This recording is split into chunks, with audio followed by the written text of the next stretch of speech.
Hello and welcome to lesson 11 of JavaScript. In this lesson, we are going to look at the methods that we use to iterate through arrays. My name is Mildred. In JavaScript, we have different methods that we use for different operations in arrays.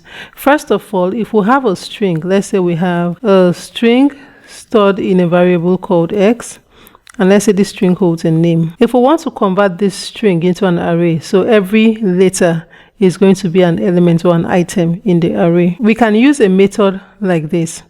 So I'll write array dot from, and I'll put a pair of parentheses, and in that pair of parentheses the string comes in.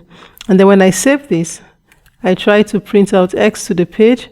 I'll have it as a comma separated list of the characters that make up the name. We have three arrays on the page. We have an array here that has an item repeating itself. So we have this array taking James, and we want to put another James here. If we want to search for the index of, let's say, the first occurrence of James, we use a method called index of. So I can say let x be equal to employees dot index of, and I want to get the index of James like this. And then when I print this out, I want to print that out to the page. I have an element called output, and I want to print out x to the page. When I save this and I refresh, I'm going to have the index of James is at index 1. Now remember that array indexing starts from 0. So John is at 0, James is at 1. But we have two occurrences of James. If we want to look for the last index in the event where we have an item occurring more than once in an array, we'll use last index of like this. When I refresh this, I'll get my last index to be 0, 1, 2, 3, 4. Will be 4 this time because I have changed the method to use the last index of method instead. We have looked at the different methods to iterate through the elements of an array when the order is important. We have another method called the for each method that we can use to iterate through elements. And this takes callback function. So you can either use the for each and create a function, or you go with using the for and the for of method that we discussed in the last lesson. So we have a for each, and what this does is, I'm going to rush over this, takes the function as its argument here. So you're going to do something like employees dot for each, and then the name of the function you are going to create that is going to loop over the values will come here. So this takes a callback function. We have the map method, and what we use the map method to do is to run a function on each item of the array.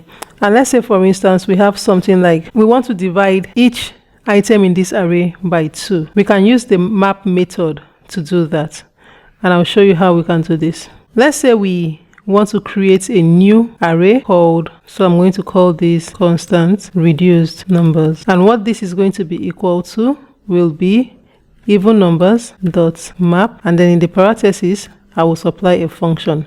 Now I want to create the function here. So let's say function, and the name of my function is reduce number. This function is going to take the item as the argument. What I want it to return is the item divided by 2. I'm going to put reduce number here, and then when I save this and I try to print reduced numbers to the page, I should have this array printed out, but everything divided by 2. So instead of having 2, 4, 6, 8, I will have 1, 2, then 3, just the way it is divided by 2.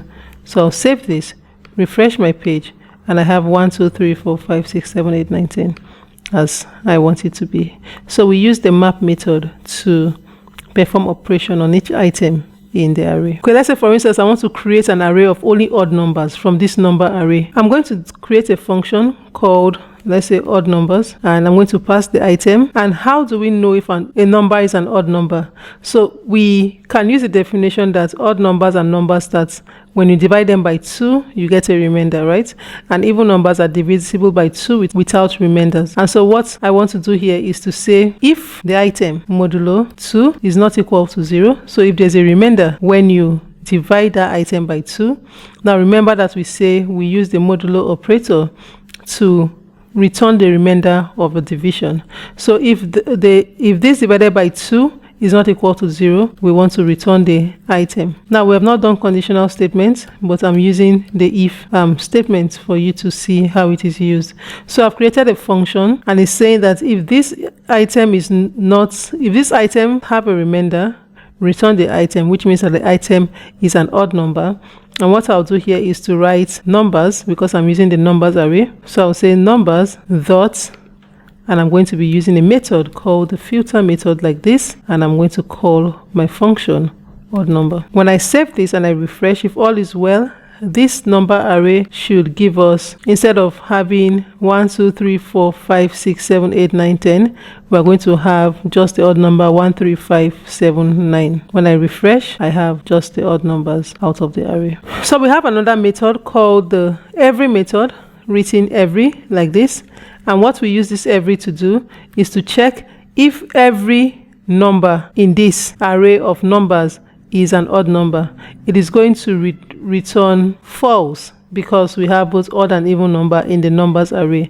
So if I print out, let's change this to answer so we don't get confused, and I print out answer to the page, we are going to get false, because in the numbers array we have both even and odd numbers. So I'll refresh and I have false.